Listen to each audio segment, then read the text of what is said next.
Halo semuanya, hari ini saya akan menceritakan tentang buku yang saya baca, yaitu Nusa Tenggara Barat. Judulnya Doyanada. Di Gunung Rinjani hiduplah Ratu Dewi Anjani dan suaminya yang memiliki anak bernama Doyanada. Doyanada sangat doyan makan, sehingga orang tuanya kesulitan memenuhi kebutuhan makannya. Suatu hari saat menebang kayu, Doyanada mati karena ayahnya. Namun ia hidup kembali dan membawa pulang batang pohon yang membunuhnya.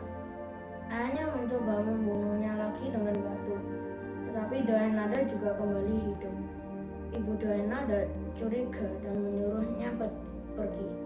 Doyanada kemudian menolong teman yang terjebak. Mereka bersama Tamu Munter dan Sigar Penjalin. Setelah menjajahi, mereka menyelamatkan 3 putri dan mendirikan kerajaan Lombok. Cerita kedua, asal-usul upacara Bau Nyale, bercerita tentang Putri Mandalika, seorang putri cantik yang diperebutkan oleh banyak pangeran. Untuk menghindari perang antar kerajaan, ia memilih mengorbankan diri dengan menceburkan diri ke laut. Dari sinilah upacara Bau Nyale dikenal dan dilakukan setiap tahun sebagai bentuk penghormatan atas pengorbanannya. Cerita ketiga, Papuk Mame dan Papuk Kine. Raja mempunyai sepasang sandal terbuat dari kulit kerbau. Sepasang sandal tersebut mempunyai nama, yaitu Papuk Mame dan Papuk Kine. Lalu mereka berdoa kepada Tuhan agar mereka menjadi tikus dan tidak dimakan oleh tikus. Lalu mereka berdoa lagi untuk menjadi kucing agar tidak dimakan oleh kucing.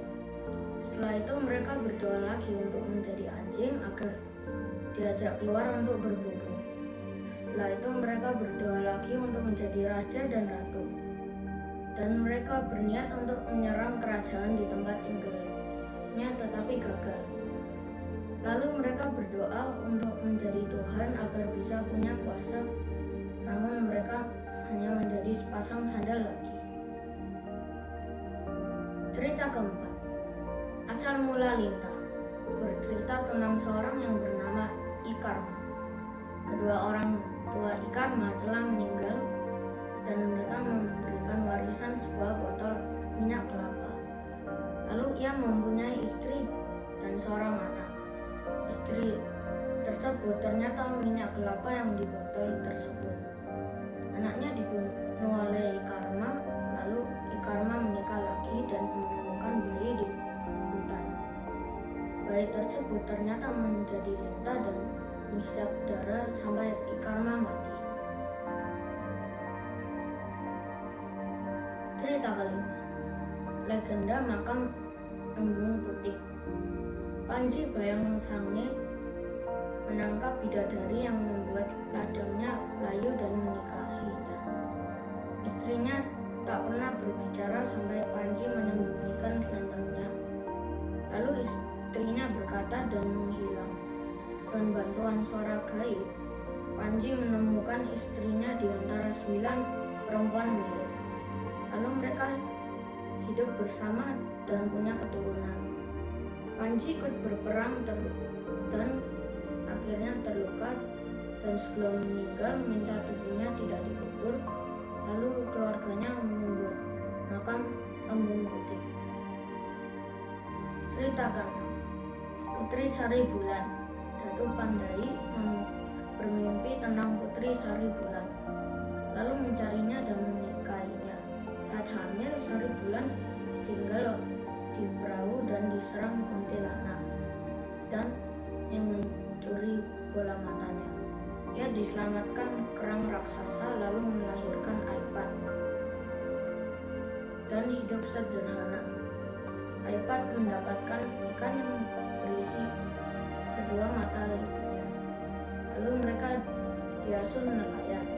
Saat Aipat menang lomba kuda, Datu Pandai menyadari bahwa mereka keluarganya dan membawa mereka pulang ke istana. Cerita ketujuh, Batu Golok. Cerita tentang Inap Lembain yang membawa kedua anaknya bekerja dan menyuruh mereka duduk di atas batu besar. Tiba-tiba batu itu naik ke langit dan meski anak-anak memanggil sang ibu mengira mereka hanya nakal seperti biasa.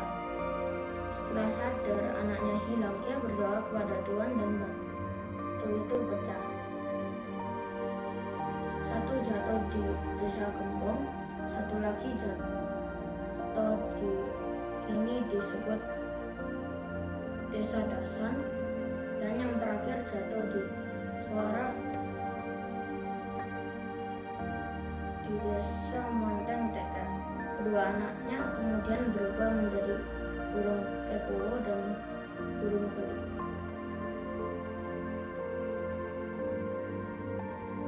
Cerita ke-8 dan yang terakhir, Tuan Guru, seorang pengembara yang menyebarkan Islam, mengajar seorang penduduk di Gili Trawangan.